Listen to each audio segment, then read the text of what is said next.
90ನೇ ಇಸವಿ. ಹಚ್ಚನೆಯ ಹೊಲದ ಮಧ್ಯೆ ಮಣ್ಣಿನ ರೋಡಿನಿಂದ ಪ್ರತಿ ಮನೆ ರಂಗೋಲಿಯಿಂದ ಕಳಕಳೆಯಾಡುವ ವಿಷ್ಣುಪುರ ಅನ್ನುವ ಚಿಕ್ಕ ಹಳ್ಳಿಯಲ್ಲಿ ಅಂದವಾದ ಒಂದು ದೊಡ್ಡ ಹಂಚಿನ ಮನೆ ಇದ್ದಿತ್ತು. ಆ ಮನೆಯಲ್ಲಿ ಶಾರದಾ ಪ್ರಸಾದ್ ಅನ್ನುವ ದಂಪತಿಗಳು ತಮ್ಮ ಇಬ್ಬರು ಮಕ್ಕಳು ರಮೇಶ್ ವಿನೋದರ ಜೊತೆ ಸೊಸೆ ಅನಾಮಿಕಾ ಭಾವನರ ಜೊತೆ ಸೇರಿ ಕೂಡು ಕುಟುಂಬದ ಹಾಗೆ ಜೀವಿಸ್ತಾ ಇದ್ರು. ಶಾರದಳ ಮನೆ ಮುಂದೆ ಖಾಲಿ ಜಾಗ ಬಹಳ ಇದ್ದುದರಿಂದ ಒಂದು ಕಡೆ ಹೂ ಗಿಡಗಳನ್ನು ಬೆಳೆಸುತ್ತಾ ಇದ್ದರೆ ಮತ್ತೊಂದು ಕಡೆ ತರಕಾರಿ ಗಿಡಗಳನ್ನು ಬೆಳೆಸ್ತಾ ಇದ್ರು. ಚಿಕ್ಕ ಸೊಸೆ ಭಾವನಾ ಹೂ ಗಿಡಗಳಿಗೆ ನೀರನ್ನು ಹಾಕುತ್ತಾ ಇರುವಾಗ ದೊಡ್ಡ ಸೊಸೆ ಅನಾಮಿಕಾ ಒಂದು ಬುಟ್ಟಿ ತೆಗೆದುಕೊಂಡು ತರಕಾರಿ ತೋಟದ ಹತ್ರಕ್ಕೆ ಬರ್ತಾಳೆ. ಅಕ್ಕ, ಈ ದಿನ ಏನ್ ಅಡಿಗೆ ಮಾಡ್ತಾ ಇದೀಯಾ?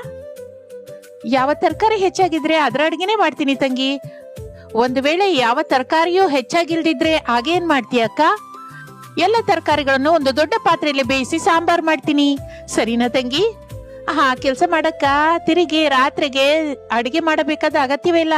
ಸಾಂಬಾರ್ ಮಿಕ್ಕಿದೆ ಅಂತ ನಮ್ಮ ಅತ್ತೆ ಕೂಡ ಏನು ಮಾತಾಡೋದಿಲ್ಲ ಎಂದು ಮಾತನಾಡಿಕೊಳ್ಳುತ್ತಾ ಇರುತ್ತಾರೆ. ಆಗಲೇ ಮನೆಯೊಳಗಿಂದ ಅತ್ತೆ ಶಾರದಾ ಅವರ ಹತ್ರಕ್ಕೆ ಬರ್ತಾಳೆ. ಏನ್ ಸೊಸೆ ಅಂದ್ರೆ, ಏನು ಹರಟೆ ಪೂರ್ತಿ ಆಯ್ತಾ ಎಂದು ಕೇಳುತ್ತಾಳೆ. ಅನಾಮಿಕಾ ಭಾವನಾ ಭಯದಿಂದ ಒಬ್ಬರ ಮುಖವನ್ನೊಬ್ಬರು ನೋಡ್ಕೋತಾರೆ. ನಿಮ್ಮಿಬ್ಬರ ಹರಟೆ ಮುಗ್ದೋದ್ರೆ ನಾನ್ ಮಾತಾಡ್ತೀನಿ. ಮಾತಾಡಿಯತ್ತೆ. ಏನ್ ಮಾಡು ಅಂತ ಹೇಳ್ತೀರತ್ತೆ? ಇಬ್ರು ಚಕಚಕ ಅಂತ ಮಾಡ್ಬಿಡ್ತೀವಿ. ನಾಳೆ ಏನಂತ ನೆನ್ಪಿದ್ಯಾ ನಿಮ್ಗೆ? ಆಗಸ್ಟ್ 15 ಅಲ್ವತ್ತೆ? ಹೌದು ಸೊಸೆ, ನಿನಗೆ ಗೊತ್ತಲ್ವಾ ಪ್ರತಿ ವರ್ಷದ ಹಾಗೆ ಧ್ವಜವಂದನ ನಮ್ಮನೆ ಹತ್ರನೇ ಮಾಡ್ತೀವಿ ಅಂತ. ಹಾ, ಗೊತ್ತು ಅತ್ತೆ. ನಾಳೆ ಬೆಳಿಗ್ಗೆ ನಮ್ಮ ಮನೆಯ ಮುಂದೆ ಸಗಣಿ ನೀರ್ ಹಾಕಿ ಬಣ್ಣ ಬಣ್ಣದ ರಂಗೋಲಿ ಹಾಕೋಬೇಕು. ಮನೆಯ ಬಾಗಿಲಿಗೆ ಮಾವಿನ ತೋರಣ ಕಟ್ಟಬೇಕು. ಚೆಂಡು ಹೂವಿನ ಮಾಲೆ ಹಾಕಬೇಕು. ಬೇವಿನ ಸೊಪ್ಪು ಕೂಡ ತಗೊಂಡ್ಬರ್ಬೇಕಾತೆ. ತಗೊಂಬಾ ಸೊಸೆ, ಅದರಿಂದ ನಿನ್ನಲ್ಲಿರುವ ಅತಿ ಬುದ್ಧಿನ ಹೊಡೆದು ಕಳಿಸ್ತೀನಿ. ಭಾವನಾ ಅದೊಂದು ತರ ಮುಖವಿಡುತ್ತಾಳೆ. ಅನಾಮಿಕಾ ಮುಸಿ ನಗುತ್ತಾಳೆ. ನಕ್ಕಿದ್ ಸಾಕು, ಮೊದ್ಲು ಹೇಳಿದ್ ಮಾಡಿ. ಅತ್ತೆ, ಇದೆಲ್ಲದಕ್ಕಿಂತ ಮೊದಲು ಧ್ವಜ ಹಾಕೋದಕ್ಕೆ ಬಿದಿರಿನ ಕೋಲು ಬೇಕಲ್ಲ, ಮತ್ತೆ ಅದು ಎಲ್ಲಿಂದ ತಗೊಂಡ್ಬರ್ಬೇಕು? ಅದು ಕೂಡ ನಿಂಗ್ ಗೊತ್ತಿಲ್ವಾ? ನಿನ್ನೆ ರಾಮಯ್ಯ ಮಾವೆ ಹೇಳಿದನಲ್ಲ, ನನ್ನ ಅಂಗಡಿ ಹತ್ರ ಕೋಲನ್ನ ಬಂದು ತಗೊಂಡೋಗಿ ಅಂತ. ನೀವಿಬ್ಬರು ಮಾತಿನ ಮಧ್ಯದಲ್ಲಿ ಅದನ್ನ ಮರ್ತೋದ್ರಿ ಅಲ್ವಾ? ಅನಾಮಿಕ ಭಾವನಾ ಒಬ್ಬರ ಮುಖನೊಬ್ಬರು ನೋಡಿಕೊಳ್ಳುತ್ತಾರೆ. ರಮೇಶ್ ಪ್ರಸಾದರು ಹೊಲದ ದಡದಲ್ಲಿ ಬೆಳೆದ ಚೆಂಡು ಹೂವನ್ನ ಕೊಯ್ತಾ ಇರ್ತಾರೆ. ಆಗ್ಲೇ ಅವ್ರ ಹತ್ರಕ್ಕೆ ಮಾವಿನ ಸೊಪ್ಪಿನ ಕೊಂಬೆಯನ್ನು ಹಿಡಿದುಕೊಂಡು ವಿನೋದ್ ಬರ್ತಾನೆ. ಅಪ್ಪ, ಇದನ್ನು ನೋಡು. ಪ್ರಸಾದ್ ನೋಡುತ್ತಾನೆ. ಹಾ, ನೋಡ್ದೆ ಕಣೋ. ಅಬ್ಬಾ, ನೋಡೋದಂದ್ರೆ ನನ್ನ ಉದ್ದೇಶ ತೋರಣ ಕಟ್ಟೋದಕ್ಕೆ ಇದು ಸರಿ ಹೋಗುತ್ತಾ, ಇಲ್ಲ ಅಂದ್ರೆ ಮತ್ತಷ್ಟು ತಗೊಂಡ್ಬರ್ಬೇಕಾ ಅಂತ. ಓಹೋ, ಇದನ್ನು ನೋಡಪ್ಪ ಅನ್ನೋ ಮಾತಿನಲ್ಲಿ ಇಷ್ಟೊಂದು ಅರ್ಥವಿದೆ ಅಂತ ನನಗ ಅರ್ಥವಾಗಿಲ್ಲಪ್ಪ. ನೀನು ತಗೊಂಡ್ ಬಂದಿದ್ದ ಮಾವಿನ ಸೊಪ್ಪು ಸಾಕಾಗುತ್ತೆ. ಅಪ್ಪ, ಚೆಂಡು ಹೂವ ಕೊಯ್ದು ಕೂಡ ಪೂರ್ತಿಯಾಗಿದೆ. ಇನ್ನು ನಾವು ಮನೆಗೆ ಹೋಗೋಣ ಬನ್ನಿ. ಹಾಗೆ ಮಗನೇ, ಬನ್ನಿ. ರಮೇಶ್ ಚೆಂಡು ಹೂವಿನ ಚೀಲವನ್ನು ಹಿಡಿದುಕೊಳ್ಳುತ್ತಾನೆ. ವಿನೋದ್ ಮಾವಿನ ಸೊಪ್ಪಿನ ಕೊಂಬನ್ನು ಹಿಡ್ಕೊತಾನೆ. ಪ್ರಸಾದ್ ಮಾತ್ರ ಏನು ಹಿಡಿದುಕೊಳ್ಳದೆ ಮನೆ ಕಡೆ ನಡೀತಾ ಇರ್ತಾನೆ. ಅಪ್ಪ, ಮನೆಗೆ ತೋರಣಗಳು, ಚೆಂಡು ಹೂವಿನ ಹಾರ ಆಗಸ್ಟ್ 15ಕ್ಕೆ ಕಟ್ತಾರಾ? ಯಾಕೆ ಕಟ್ಟಬಾರ್ದಪ್ಪ? ಅದಲ್ಲಪ್ಪ, ಹೆಚ್ಚಾಗಿ ನಾವು ಹಬ್ಬಗಳಿಗೆ ಅಲ್ವಾ ಮಾವಿನ ತೋರಣ, ಚೆಂಡು ಹೂವಿನ ಹಾರ ಕಟ್ಟೋದು, ಅದಕ್ಕೆ ಕೇಳ್ತಾ ಇದ್ದೀನಿ. ಆಗಸ್ಟ್ 15 ಕೂಡ ಹಬ್ಬನೇ ಮಗ. ನಾವು ನಿತ್ಯವೂ ನಡೆಯುವ ಹಬ್ಬಗಳೆಲ್ಲದಕ್ಕಿಂತ ಆಗಸ್ಟ್ 15 ಹಬ್ಬನೇ ಬಹಳ ದೊಡ್ಡ ಹಬ್ಬ. ಎಂತಹ ಭೇದವಿಲ್ಲದೆ, ಸ್ವಾರ್ಥವಿಲ್ಲದೆ, ಈರ್ಷ್ಯಾ ಭಾವಗಳಿಲ್ಲದೆ ಎಲ್ಲರೂ ಸೇರಿ ನಡೆಸುವ ಏಕೈಕ ಹಬ್ಬ ಇದು. ನಿಜ ಹೇಳಿದ್ರೆಪ್ಪ, ನಮ್ಮ ದೇಶವೆಲ್ಲ ನಡೆದುಕೊಳ್ಳುವ ದೊಡ್ಡ ಹಬ್ಬ ಇದು. ಹಾಗೆ ಮೂವರು ಮಾತನಾಡಿಕೊಳ್ಳುತ್ತಾ ಮನೆ ಕಡೆ ನಡೆಯುತ್ತಾ ಇರುತ್ತಾರೆ. ಮನೆ ಹತ್ತಿರ ಅತ್ತೆ ಶಾರದಾ ಮುಖವನ್ನು ನೋಡಿಕೊಳ್ಳುತ್ತಿರುವ ಸೊಸೆಗಳ ಹತ್ರ ನೋಡಿ ಹೇಗಂತಾಳೆ. ನಿಮಗೆ ನಿಜವಾಗಿ ದೇಶಭಕ್ತಿ ಇಲ್ಲ ಅನ್ಕೋತೀನಿ ಸೊಸೆ ಅಂದ್ರೆ. ಅದೇ ನಮ್ ಕಾಲದಲ್ಲಾದ್ರೂ, ನಮ್ಮ ಕಾಲದಲ್ಲಿ ಅಂತ ಶುರುವಾಗಿ ಕನಿಷ್ಠ 1 ಗಂಟೆ ಆದ್ರೂ ಕತೆ ಹೇಳ್ತೀರಾ, ಅದನ್ನು ಕೇಳುವ ಸಹನೆ ನಮ್ಗಿಲ್ಲ ಅತ್ತೆ. ಹೇಳಿದ ಕೆಲಸವೆಲ್ಲ ಚೆನ್ನಾಗಿ ಮಾಡ್ತೀವಿ. ನೀನು ಕೂಡ ಹೇಳುತ್ತಂಗಿ. ಹೌದು ಅತ್ತೆ, ತಾವು ಕತೆ ಹೇಳೋದನ್ನು ಬಿಟ್ಟು ಯಾವ ಕೆಲಸವಾದ್ರೂ ಹೇಳಿದ್ರು ನಾವು ಮಾಡ್ತೀವಿ. ಅದಲ್ಲ ಸೊಸೆ ಅಂದ್ರೆ, ಅದು ಜ್ಞಾಪಕ. ಹಾ, ಸರಿ ಅತ್ತೆ. ಹೇಳಬೇಕು ಎಂದು ನೀವು ನಿರ್ಣಯಿಸಿಕೊಂಡ ನಂತರ ನಾವು ಎಷ್ಟು ಬೇಡಿಕೊಂಡ್ರು ಏನು ಪ್ರಯೋಜನ? ನಮ್ಮ ಚಿಕ್ಕಂದಿನಲ್ಲಿ ಆಗಸ್ಟ್ 15 ಅಂದ್ರೆ ಊರೆಲ್ಲ ಹಬ್ಬದ ಹಾಗಿರ್ತಾ ಇತ್ತು. ಆಗಿನ ಕಾಲದಲ್ಲಿ ಇಷ್ಟು ಮೈಕು, ದೊಡ್ಡ ದೊಡ್ಡ ಬ್ಯಾನರ್ಸ್ ಇಲ್ಲ. ಒಂದು ಬಾವುಟ, ಒಂದು ತಮಟೆ ಅಷ್ಟೇ. ಧ್ವಜವಂದನ ದಿನ ಬೆಳಿಗ್ಗೆನೆ ಬೇಗ ಎದ್ದು ಮನೆ ಮುಂದೆ ಹೂಗಳಿಂದ ಅಲಂಕರಣ ಮಾಡ್ಕೋತಾ ಇದ್ವಿ. ಅಂದ್ರೆ ನಿಮಗೆ ದೇಶಭಕ್ತಿ ತುಂಬಾ ಇದೆ ಅನ್ನೋ ಮಾತು. ತುಂಬಾ ಇದೆ ಸೊಸೆ. ಎಷ್ಟು ಅಂತಂದ್ರೆ, ನಮ್ಮ ದೇಶದ ಹಬ್ಬ ಬಂದ ಪ್ರತಿ ಸಲ ನಮ್ಮ ಮನೆ ಮುಂದೆ ನಡೆಸಬೇಕು ಅಂತ ಊರೆಲ್ಲ ಆಸೆ ಪಡುವವರೆಗೂ ಬಂದಿದೆ ಎಂದು ಗರ್ವದಿಂದ ಹೇಳುತ್ತಾಳೆ ಶಾರದಾ. ಇಷ್ಟರಲ್ಲಿ ಹೊರಗಿನಿಂದ ಪಂಚಾಯಿತಿ ಕಾರ್ಯದರ್ಶಿ ಬರುತ್ತಾನೆ. ಶಾರದವ್ರೆ, ಈ ಸಲ ಕೂಡ ನಮ್ಮ ಊರಿನ ಆಗಸ್ಟ್ 15 ಹಬ್ಬವನ್ನು ನಿಮ್ ಮನೆ ಮುಂದೆ ಇರುವ ಖಾಲಿ ಜಾಗದಲ್ಲೇ ಮಾಡೋಣ ಅಂತ ದೊಡ್ಡವರು ನಿರ್ಣಯಿಸಿಕೊಂಡಿದ್ದಾರೆ. ನೀವು ನಿಮ್ಮ ಸೊಸೆಯರು ಸೇರಿ ಎಲ್ಲ ಏರ್ಪಾಟುಗೂ ನೋಡ್ಕೊತಾ ಇದ್ದೀರಲ್ಲ. ತಪ್ಪದೇ ನೋಡ್ತೀವಪ್ಪ ಎಂದು ಹೇಳುತ್ತಲೇ ಅವನು ಹೊರಟು ಹೋಗುತ್ತಾನೆ. ಚೆಂಡು ಹೂವಿನಿಂದ, ಮಾವಿನ ಸೊಪ್ಪಿನಿಂದ ರಮೇಶ್, ಪ್ರಸಾದ್, ವಿನೋದ್ ಮೂವರು ಮನೆಗೆ ಬರುತ್ತಾರೆ. ಶಾರದಾ, ನೀನು ಹೇಳಿದ ಹಾಗೆ ಹೊಲದ ದಡದಲ್ಲಿ ಬೆಳೆದ ಚೆಂಡು ಹೂವನ್ನ, ಹೊಲದ ದಡದಲ್ಲಿರುವ ಮಾವಿನ ಮರದ ಸೊಪ್ಪನ್ನ ತಂದಿದ್ದೀವಿ. ಬಹಳ ಸಂತೋಷ. ಹೋಗಿ ಅನ್ನ ತಿನ್ನಿ, ನಾಳೆ ನಮಗೆ ಬಹಳ ಕೆಲಸವಿದೆ ಎಂದು ಹೇಳಿ ಅವರ ಹತ್ತಿರದಿಂದ ಅದನ್ನು ತೆಗೆದುಕೊಳ್ಳುತ್ತಾಳೆ. ಸೊಸೆಯರು ಅವರಿಗೆ ಊಟ ಬಿಡುತ್ತಾರೆ. ಮೂವರು ಸಂತೋಷದಿಂದ ಊಟ ಮಾಡ್ತಾರೆ. ಹಾಗೆ ಆ ದಿನ ಕಳೆದು ಹೋಗುತ್ತದೆ. ಮಾರನೇ ದಿನ ಆಗಸ್ಟ್ 15. ಶಾರದಾ ಅವರ ದೊಡ್ಡ ಮನೆ ಅಂದವಾಗಿ ತಯಾರಾಗಿರುತ್ತದೆ. ಊರಿನ ದೊಡ್ಡವರು, ಮಹಿಳೆಯರು ಎಲ್ಲರೂ ಶಾರದಾಳ ಮನೆ ಮುಂದಿರುವ ಸ್ಥಳಕ್ಕೆ ಸೇರಿಕೊಳ್ಳುತ್ತಾರೆ. ಧ್ವಜಸ್ತಂಭವನ್ನು ಕಟ್ಟುತ್ತಾರೆ. ಶಾರದಾ ಬಾವುಟವನ್ನು ಕಟ್ಟುತ್ತಾಳೆ. ಅನಾಮಿಕಾ ಹೂಗಳಿಂದ ಅಲಂಕರಿಸುತ್ತಾಳೆ. ಎಲ್ಲರೂ ಬಾವುಟವನ್ನು ಹಾರಿಸಲಿಕ್ಕೆ ಸಿದ್ಧವಾಗುತ್ತಾರೆ. ಆದರೆ ಬಾವುಟಕ್ಕೆ ಹಗ್ಗ ಸಿಕ್ಕಿ ಹಾಕಿಕೊಂಡಿರುತ್ತದೆ. ಎಷ್ಟು ಪ್ರಯತ್ನಿಸಿದರೂ ಬಾವುಟ ಮೇಲಕ್ಕೆ ಹೋಗಲಿಲ್ಲ. ಅನಾಮಿಕಾ, ಹಗ್ಗ ಸರಿಯಾಗಿ ಕಟ್ಟಿಲ್ವೇನೆ ನೀನು? ಅತ್ತೆ, ಹಗ್ಗ ಕಟ್ಟಿದ್ದು ನಾನಲ್ಲ, ಭಾವನ ಅಂದ್ಕೋತೀನಿ. ಅಯ್ಯೋ ಅಕ್ಕ, ನಾನೆಲ್ಲಿ ಕಟ್ಟಿದೆ? ಹಗ್ಗ ಕಟ್ಟಿದ್ದು ಅತ್ತೆನೇ. ನಾನು ಕಟ್ಟಿದ್ದು ಗಟ್ಟಿಯಾಗಿದೆ ಅಲ್ವಾ? ಅಂದ್ರೆ ಹಗ್ಗ ಏನಕ್ಕೆ ಮೇಲಕ್ಕೆ ಹೋಗ್ತಾ ಇಲ್ಲ? ನೀನೇ ಒಂದ್ಸಲ ನೋಡಿ ಸರಿ ಮಾಡಬಾರ್ದಾ? ನೀವ್ ಹೇಳಿದ ಹಾಗೆ ಮಾಡ್ತೀನಿ ಇರಿ. ಅನಾಮಿಕಾ ಹಗ್ಗವನ್ನು ಪರಿಶೀಲಿಸುತ್ತಾಳೆ. ಅತ್ತೆ, ಕೋಲಿನ ಮೇಲ್ಭಾಗದಲ್ಲಿ ಹಗ್ಗ ಸಿಕ್ಕಾಕೊಂಡಿದೆ. ಅಯ್ಯೋ, ಮತ್ತೆ ಹೀಗ ಹೇಗೆ? ಅಲ್ಲಿರುವವರೆಲ್ಲ ಆಲೋಚನೆಯಲ್ಲಿ ಬೀಳುತ್ತಾರೆ. ಆಗ ಭಾವನ ತಕ್ಷಣ ಮನೆಯೊಳಗಿಂದ ಒಂದು ಚಿಕ್ಕ ಬಿದಿರು ಕೋಲನ್ನು ತೆಗೆದುಕೊಂಡು ಬರ್ತಾಳೆ. ಕೋಲಿನ ಸಹಾಯದಿಂದ ಹಗ್ಗವನ್ನು ಬಿಡಿಸುತ್ತಾಳೆ. ಬಾವುಟ ಮೇಲಕ್ಕೆ ಹಾರುತ್ತದೆ.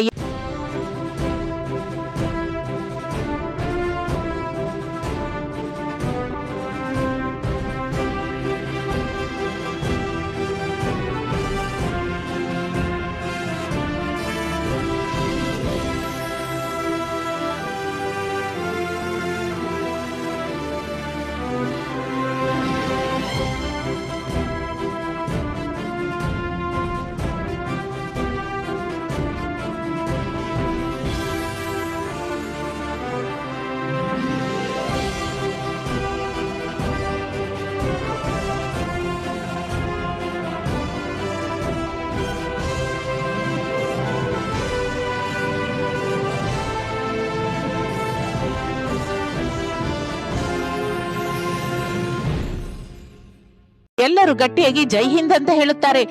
ಶಾರದಾಳ ಕಣ್ಣಲ್ಲಿ ಆನಂದ ಬಾಷ್ಪ ಬರುತ್ತದೆ. ಸೊಸೆಯರ ಕಡೆ ನೋಡುತ್ತಾಳೆ. ಏನಾಯ್ತು ಅತ್ತೆ? ಏನೂ ಆಗಿಲ್ಲ ಸೊಸೆ. ಏನೂ ಆಗಿಲ್ಲದಿದ್ದಾಗ ನಿಮ್ಮ ಕಣ್ಣಲ್ಲಿ ಮತ್ತೆ ಆ ನೀರೇನಕ್ಕೆ ಬರ್ತಾ ಇದೆ?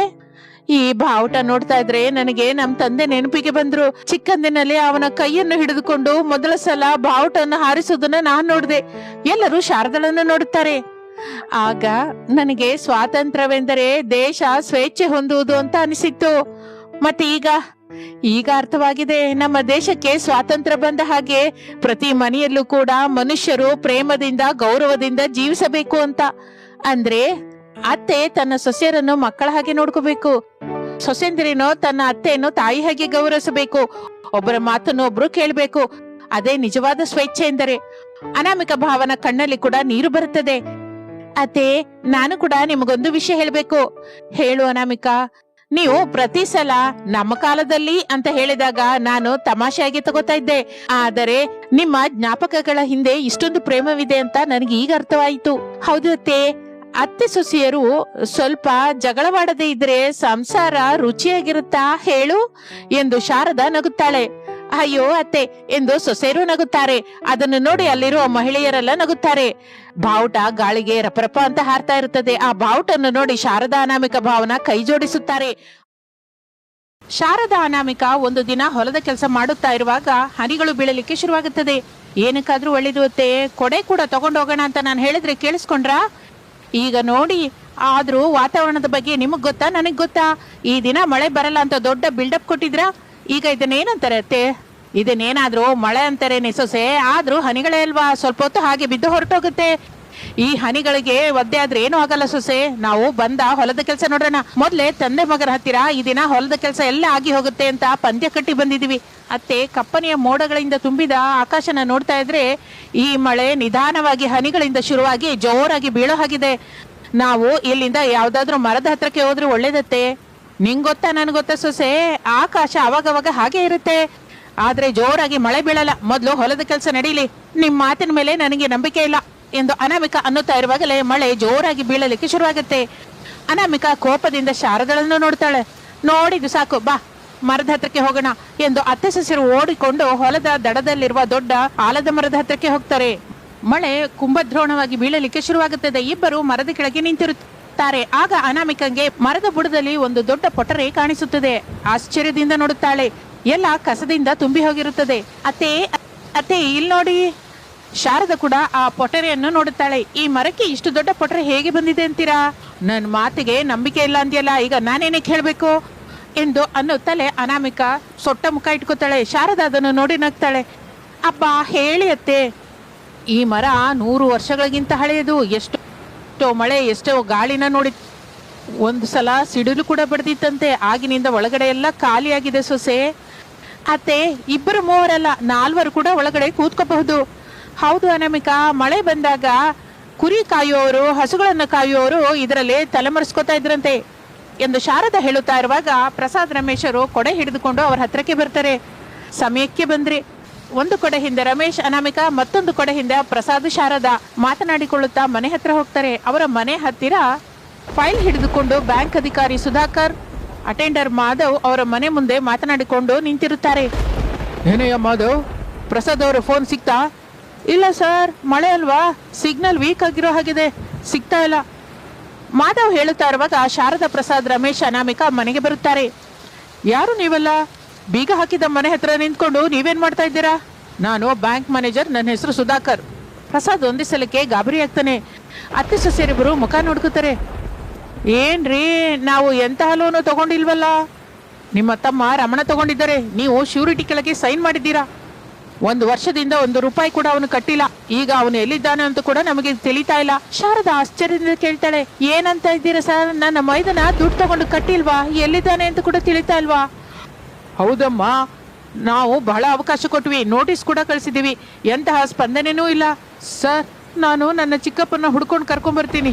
ಈಗಾಗಲೇ ತಡವಾಗಿದೆ. ಕಾನೂನಿನ ಪ್ರಕಾರ ಮನೇನ ಜಪ್ತು ಮಾಡಬೇಕಾಗಿ ಬಂದಿದೆ. ಬ್ಯಾಂಕ್ ಮ್ಯಾನೇಜರ್ ಮಾತು ಕೇಳಿದ ಕುಟುಂಬ ಒಂದೇ ಸಲ ನಿಶಬ್ದವಾಗಿ ಹೋಗುತ್ತದೆ. ಶಾರದಳ ಕಣ್ಣಲ್ಲಿ ನೀರು ಬರುತ್ತೆ. ರಮೇಶನಿಗೆ ಕೋಪ ಬರುತ್ತೆ. ಅನಾಮಿಕಾ ಮಾತ್ರ ಏನು ಮಾತನಾಡದೆ ಹಾಗೆ ನಿಂತು ಬಿಡುತ್ತಾಳೆ. ಸರ್, ನಮಗೆ 1 ತಿಂಗಳು ಟೈಮ್ ಕೊಡಿ, ಹೇಗಾದ್ರೂ ದುಡ್ಡು ತಂದು ನಿಮ್ಮ ಸಾಲ ಕಟ್ತೀವಿ. ಪ್ರಸಾದ್ ಅವರೇ, ನಿಮ್ಮ ಪರಿಸ್ಥಿತಿ ನನಗೆ ಅರ್ಥವಾಗ್ತಾ ಇದೆ, ಆದ್ರೆ ಕೋರ್ಟ್ ಆದೇಶಗಳು ಬಂದಿದೆ, ನಾನೇನು ಮಾಡಲಾರೆ. 1 ಗಂಟೆ ಸಮಯ ಕೊಡ್ತಾ ಇದ್ದೀನಿ, ನಿಮ್ಮ ಸಾಮಾನೆಲ್ಲ ತಂದು ಹೊರಗಿಟ್ಕೊಳ್ಳಿ. ಅಪ್ಪ, ಈಗಿಂದೀಗ ಇದ್ದ ಮನೆನ ಬಿಟ್ಟು ಈ ಮಳೆಯಲ್ಲಿ ಎಲ್ಲಿಗೆ ಹೋಗೋಂತೀರಾ ಹೇಳಿ? ನನ್ನನ್ನು ಕ್ಷಮಿಸಿ ಅಮ್ಮ, ನಾನೇನು ಮಾಡಲಾರೆ. ಸಾಮಾನನ್ನ ಹೊರಗೆ ಇಟ್ಕೊಳ್ಳಿ, ಇಲ್ಲಾಂದ್ರೆ ಪೊಲೀಸರು ಬರ್ತಾರೆ, ವಿಷಯ ದೊಡ್ಡದಾಗತ್ತೆ, ಆ ನಂತರ ಊರಲ್ಲಿ ನಿಮ್ಮ ಮರ್ಯಾದೆನೆ ಹೋಗುತ್ತೆ ಎಂದು ಹೇಳುತ್ತಾನೆ ಅಧಿಕಾರಿ. ಇನ್ನು ಮಾಡುವುದಕ್ಕೇನು ಇಲ್ಲದೆ ಎಲ್ಲರೂ ಸೇರಿ ಮನೆಯೊಳಗಿರೋ ಸಾಮಾನುಗಳನ್ನು, ಸರಕುಗಳನ್ನು ಮಂಚದ ಜೊತೆ ಸಹ ಹೊರಗಡೆ ಜಗಲಿ ಮೇಲೆ ಇಡುತ್ತಾರೆ. ಮನೆಗೆ ಬೀಗ ಹಾಕಿಕೊಂಡು ಬ್ಯಾಂಕ್ ಅಧಿಕಾರಿ ಹೊರಟು ಹೋಗುತ್ತಾನೆ. ಈ ಮನೆಯಲ್ಲಿಯೇ ನಮ್ಮ ಮದುವೆ ಆಯ್ತು, ನನ್ನ ಮಗ ಹುಟ್ಟದ, ಅವನಿಗೂ ಮದುವೆ ಆಯ್ತು, ಈಗ ಈ ಮನೆ ಕೂಡ ಹೊರಟೋಯ್ತು. ರಮೇಶ್ ಕಣ್ಣಲ್ಲಿ ನೀರು ಬರುತ್ತೆ. ಯಾರು ಏನೂ ಮಾತನಾಡಲಿಲ್ಲ. ಎಲ್ಲರ ಮುಖದಲ್ಲಿಯೂ ದುಃಖ ಮಾತ್ರವೇ ಕಾಣಿಸುತ್ತಾ ಇರುತ್ತೆ. ಅನಾಮಿಕಾ ಆಸೆಯಿಂದ, ಅತ್ತೆ, ಮಳೆ ಬಿದ್ದಾಗ ನಾವು ಹೋದ ದೊಡ್ಡ ಆಲದ ಮರ ನೆನಪಿದ್ಯಾ? ನೆನಪಿದೆ ಸೊಸೆ, ಅದರ ಪೊಟ್ರೆ ಬಹಳ ದೊಡ್ಡದಿದೆ ಅಲ್ವಾ? ಹೌದು, ಅಂದ್ರೆ ಈಗ ಅದರ ಬಗ್ಗೆ ಏನಕ್ಕೆ ಅನಾಮಿಕಾ? ಕೆಲವು ದಿನ ನಾವು ಅಲ್ಲೇ ಇದ್ರೆ ಹೇಗಿರುತ್ತೆ? ಆತ್ಮಾಭಿಮಾನ ಸಾಯಿಸ್ಕೊಂಡು ಊರಲ್ಲಿ ತಿಳಿದವರ ಮನೆಯಲ್ಲಿ ಇರಲಾರೆ ಅಂತ ಹೇಳ್ತಾ ಇದ್ದೀವಲ್ಲ, ನಾವೆಲ್ಲರೂ ಆ ಮರದ ಕೊಳ್ಳದಲ್ಲೇ ಇರೋಣ. ಎಲ್ಲರೂ ಆಶ್ಚರ್ಯದಿಂದ ಅನಾಮಿಕಳ ಕಡೆ ನೋಡ್ತಾರೆ. ಏನಮ್ಮ, ಮರದ ಪೊಟ್ರೆಲ್ಲೇನಾ? ಈಗ ಹೇಗೂ ನಮಗೆ ಮನೆ ಇಲ್ಲ ಮಾವಯ್ಯ, ಮಳೆಯಿಂದ ಬಿಸಿಲಿನಿಂದ ಕಾಪಾಡುತ್ತೆ, ಸ್ವಲ್ಪ ದಿನ ಕಷ್ಟಪಡೋಣ. ಹೀಗಿರುವ ಪರಿಸ್ಥಿತಿಯಲ್ಲಿ ನೀನು ಹೇಳ್ತಾ ಇದ್ರೆ ಅದೇ ಒಳ್ಳೇದೇನೋ ಅನ್ನಿಸ್ತಾ ಇದೆ ಅಮ್ಮ. ತಕ್ಷಣ 4 ಸಾಮಾನುಗಳನ್ನು ತೆಗೆದುಕೊಂಡು ಆಲದ ಮರ ಹತ್ರಕ್ಕೆ ಬರ್ತಾರೆ. ಎಲ್ಲರೂ 2 ಗಂಟೆ ಹೊತ್ತು ಕಷ್ಟಪಟ್ಟು ಆ ಪೊಟ್ರೆಯನ್ನು ಪೂರ್ತಿಯಾಗಿ ಶುಭ್ರ ಮಾಡುತ್ತಾರೆ. ಒಂದು ಕಡೆ ಮಂಚ ಹಾಕಲಿಕ್ಕೆ ಸರಿ ಹೋಗುವಷ್ಟು ಸ್ಥಳವಿರುತ್ತದೆ, ಮತ್ತೊಂದು ಕಡೆ ಪಾತ್ರೆಗಳು ಇಡಲಿಕ್ಕೆ ಜಾಗವಿರುತ್ತದೆ. ಮೇಲೆಗಡೆ ಸಣ್ಣ ರಂಧ್ರ ಗಾಳಿ ಕೂಡ ಬರ್ತಾ ಇರುತ್ತದೆ. ಇದು ಚಿಕ್ಕ ಮನೆ ಹಾಗೇನೆ ಇದೆ. ಅಲ್ಲಿ ಅನಾಮಿಕಾ ಗ್ಯಾಸ್ ಸ್ಟವ್ ಇಡುತ್ತಾಳೆ, ಟೀ ಮಾಡುತ್ತಾಳೆ. ಅವರ ಮುಖದಲ್ಲಿ ಕಿರುನಗೆ ಕಾಣಿಸುತ್ತದೆ. ಟೀ ಕುಡಿದ ನಂತರ ಅನಾಮಿಕಾ ಕಾಡಿನಲ್ಲಿರುವ ಬಿದಿರು ಕೊಂಬೆಗಳನ್ನು ತಂದು ಪೊಟ್ರೆಗೆ ಚಿಕ್ಕ ಬಾಗಿಲನ್ನು ತಯಾರು ಮಾಡುತ್ತಾಳೆ. ರಮೇಶ್ ಬಾಳೆ ಎಲೆಗಳಿಂದ ಪೊಟ್ರೆಯ ಮುಂದಿನ ಭಾಗವನ್ನು ಮುಚ್ಚುತ್ತಾನೆ. ಆ ಮರದ ಪೊಟ್ರೆ ಒಂದು ಚಿಕ್ಕ ಅಂದವಾದ ಮನೆ ಹಾಗೆ ಬದಲಾಗಿ ಹೋಗುತ್ತದೆ. ರಾತ್ರಿ ದೀಪದ ಬೆಳಕಿನಲ್ಲಿ ಆ ತೊರೆಯಲ್ಲಿ ಕೂತ್ಕೊಂಡು ಊಟ ಮಾಡುತ್ತಾರೆ. ಶಾರದಾಳ ಕಣ್ಣಲ್ಲಿ ನೀರು ಬರುತ್ತೆ. ಅತ್ತೆ ಯಾಕೆ ಹೇಳ್ತಾ ಇದ್ದೀರಾ? ಮನೆ ಹೊರಟೋಯ್ತು ಅಂತ ದುಃಖದಿಂದ ಇದೆ ಸುದೆ. ಮನೆ ಅಂದ್ರೆ 4 ಗೋಡೆಗಳಿರೋದೇ ಅಲ್ಲ ಅತ್ತೆ, ನಾವು 4 ಜೊತೆಯಾಗಿರೋದೇ ಮನೆ. ಈಗ ಇದೇ ನಮ್ಮ ಮನೆ. ಹೌದು ಶಾರದಾ, ನಮ್ಮ ಸೊಸೆ ಹೇಳಿದ್ದು ನಿಜನೇ. ಅನಾಮಿಕಾಳ ಮಾತನ್ನು ಕೇಳುತ್ತಲೇ ಎಲ್ಲರ ಕಣ್ಣಲ್ಲೂ ಆಸೆ ಮತ್ತೆ ಬರುತ್ತದೆ. ಹಾಗೆ ಆ ಮರದ ಪೊಟರೆಯಲ್ಲಿಯೇ ಜೀವನ ಕಳೆಯುತ್ತದೆ. ಅತ್ತೆ ಸೊಸೆಯರ ಕುಟುಂಬ ಮರದ ಪೊಟರೆಯಲ್ಲಿರುತ್ತಾ ಹೊಲದ ಕೆಲಸವನ್ನು ಮಾಡಿಕೊಳ್ಳುತ್ತಾ ಜೀವನ ಸಾಗಿಸುತ್ತಾ ಇರುತ್ತಾರೆ. ಒಂದು ದಿನ ರಮಣ, ಅವನ ಹೆಂಡತಿ ಕಾಂತಮ್ಮ ಬರುತ್ತಾರೆ. ಶಾರದಾ ಪ್ರಸಾದ್ ಅವರನ್ನು ನೋಡ್ತಾರೆ. ಅವರ ಬಟ್ಟೆಗಳು ಹರಿದು ಹೋಗಿರುತ್ತದೆ, ಮುಖ ಬಾಡಿ ಹೋಗಿರುತ್ತದೆ. ಬಹಳ ದಿನಗಳಿಂದ ಊಟ ಕೂಡ ಸರಿಯಾಗಿ ತಿನ್ನದ ಹಾಗೆ ಕಾಣಿಸ್ತಾ ಇರ್ತಾರೆ. ಇಬ್ಬರು ಪ್ರಸಾದನ ಕಾಲಿನ ಮೇಲೆ ಬೀಳ್ತಾರೆ. ಶಾರದಾ ಪ್ರಸಾದರು ಒಬ್ಬರ ಮುಖವನ್ನೊಬ್ಬರು ನೋಡ್ಕೋತಾರೆ. ಅಣ್ಣಯ್ಯ, ನನ್ನನ್ನು ಕ್ಷಮಿಸು, ನಮ್ಮನ್ನು ಕ್ಷಮಿಸ್ಬಿಡಿ ಭಾವನವ್ರೆ. ಮೊದ್ಲು ನೀವಿಬ್ಬರು ಮೇಲೆ ಕೇಳಿ. ಅವರು ಎದ್ದು ಕಣ್ಣೀರಿನಿಂದ ನಿಂತಿರುತ್ತಾರೆ. ರಮಣ ಅಳುತ್ತಾ, ಲೋನ್ ತಗೊಂಡ ನಂತರ ವ್ಯಾಪಾರದಲ್ಲಿ ಭಾರಿ ನಷ್ಟ ಬಂತು. ಭಯಪಟ್ಟು ಊರ್ ಬಿಟ್ಟು ಹೊರಟೋದೆ. ಕೆಲಸಕ್ಕಾಗಿ ತಿರುಗಿದೆ, ಎಲ್ಲಿಯೂ ಕೆಲಸ ಸಿಕ್ಕಿಲ್ಲ. ಕಡೆಗೆ ನಾನು ಮಾಡಿದ ತಪ್ಪು ತಿಳ್ಕೊಂಡು ನಿಮ್ಮೆಲ್ಲರಿಗೂ ಅನ್ಯಾಯ ಮಾಡಿದ್ದೇನೆ ಅಣ್ಣಯ್ಯ ಎಂದು ಹೇಳುತ್ತಾನೆ. ಕಾಂತ ಕೂಡ ಕಣ್ಣೀರು ಹಾಕಿಕೊಳ್ಳುತ್ತಾಳೆ. ಅಕ್ಕ, ನಮ್ಮನ್ನು ಕ್ಷಮಿಸ್ಬಿಡಿ, ನಮ್ಮಿಂದ ನೀವೆಲ್ಲ ಇಷ್ಟು ಕಷ್ಟಪಡ್ತಾ ಇದ್ದೀರಾ. ಶಾರದಂಗೆ ಕೋಪ ಬರಲಿಲ್ಲ. ನಮ್ಮನ್ನ ರೋಡ್ ಮೇಲಕ್ಕೆ ತಂದು ಈಗ ಕ್ಷಮಿಸು ಅಂತೀರಾ? ಇಬ್ಬರು ಮೌನವಾಗಿರುತ್ತಾರೆ. ಆಗಲೇ ಹೊಲದಿಂದ ರಮೇಶ್ ಅನಾಮಿಕಾ ಅಲ್ಲಿಗೆ ಬರ್ತಾರೆ. 1 ನಿಮಿಷ ಕೂಡ ನನ್ನ ಕಣ್ಣ ಮುಂದೆ ನಿಲ್ಬೇಡಿ, ಹೊರಟೋಗಿ. ಅತ್ತಿಗೆ, ನಮ್ಮ ತಪ್ಪು ತಿಳ್ಕೊಂಡಿದೀವಿ, ನೀವೇ ಆಧಾರವಾಗಿರ್ತೀರಿ ಅಂತ ಬಂದೆ. ಈಗ ನೀವೇ ಹೊರಟು ಹೋಗಂದ್ರೆ ನಾವ್ ಎಲ್ಲಿಗೆ ಹೋಗ್ಬೇಕು? ಯಾರ ಮನೆಗಾದ್ರೂ ಹೋಗಿ. ಶಾರದಾ ದುಃಖದಿಂದ ಕಣ್ಣೀರು ಹಾಕ್ತಾಳೆ.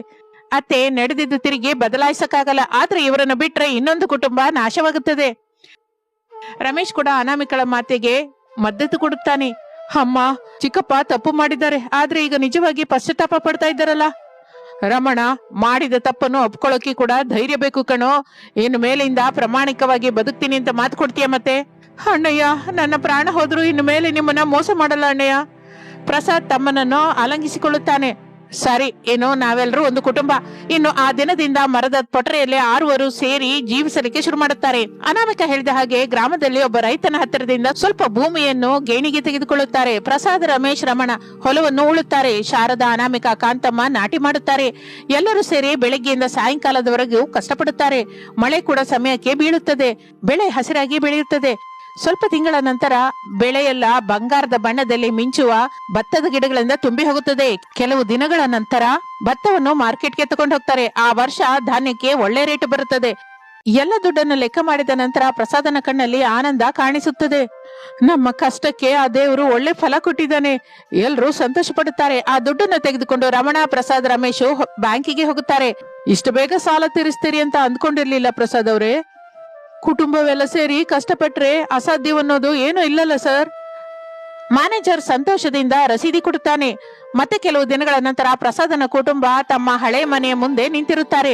ಶಾರದಾ ಮನೆ ಹೊಸಲಿಗೆ ಅರಿಶಿನ ಕುಂಕುಮ ಇಡುತ್ತಾಳೆ. ಅನಾಮಿಕಾ ತೆಂಗಿನಕಾಯಿ ಒಡೆದು ದೀಪ ಬೆಳಗುತ್ತಾಳೆ. ಎಲ್ಲರೂ ಆನಂದದಿಂದ ಮನೆಯೊಳಗೆ ಕಾಲಿಡುತ್ತಾರೆ. ಪ್ರಸಾದ್, ರಮಣ, ರಮೇಶರು ಸೇರಿ ಚೆನ್ನಾಗಿ ಬೆಳೆಯನ್ನು ಬೆಳೆಯುತ್ತಾ ಊರಿನಲ್ಲಿ ಆದರ್ಶ ರೈತರಾಗಿ ಹೆಸರು ತರುತ್ತಾರೆ. ಒಂದು ದಿನ ಎಲ್ಲರೂ ಸೇರಿ ಪೊಟರೆ ಹತ್ತಿರ ಬರುತ್ತಾರೆ. ಈ ಮರದ ಪೊಟರೆ ನಮಗೆ ಹೊಸ ಜೀವನವನ್ನೇ ಕೊಟ್ಟಿದೆ. ಹೌದು ಅತ್ತೆ, ಕಷ್ಟ ಕಾಲದಲ್ಲಿ ಆಶ್ರಯ ಕೊಟ್ಟ ಈ ಮರವನ್ನು ನಾವು ಯಾವತ್ತಿಗೂ ಮರೆತು ಹೋಗಬಾರದು. ಎಲ್ಲರೂ ಆ ಮರಕ್ಕೆ ನಮಸ್ಕರಿಸುತ್ತಾರೆ. ಕುಟುಂಬದಲ್ಲಿ ತಪ್ಪುಗಳು ನಡೆಯಬಹುದು, ಆದರೆ ಕ್ಷಮಿಸಿ ಒಟ್ಟಾಗಿ ನಿಂತರೆ ಯಾವ ಕಷ್ಟವಾದರೂ ಅವಕಾಶವಾಗಿ ಬದಲಾಗುತ್ತದೆ. ಐಕ್ಯತೆ ಇರುವ ಮನೆಯನ್ನು ಯಾವ ತುಫಾನು ಕುಸಿದು ಬೀಳಿಸುವುದಿಲ್ಲ. ಅತ್ತೆ ಸೊಸೆಯರ ಕುಟುಂಬ ಈಗ ಎಲ್ಲ ವಿಧದಿಂದ ಸಂತೋಷವಾಗಿರುತ್ತದೆ. ಇದು ಇಂದಿನ ಕಥೆ. ಮತ್ತೊಂದು ಆಸಕ್ತಿಕರ ಕಥೆ ಜೊತೆ ಮತ್ತೆ ಸೇರೋಣ. ಅಲ್ಲಿವರೆಗೂ ವಿರಾಮ. ನಮಸ್ತೆ.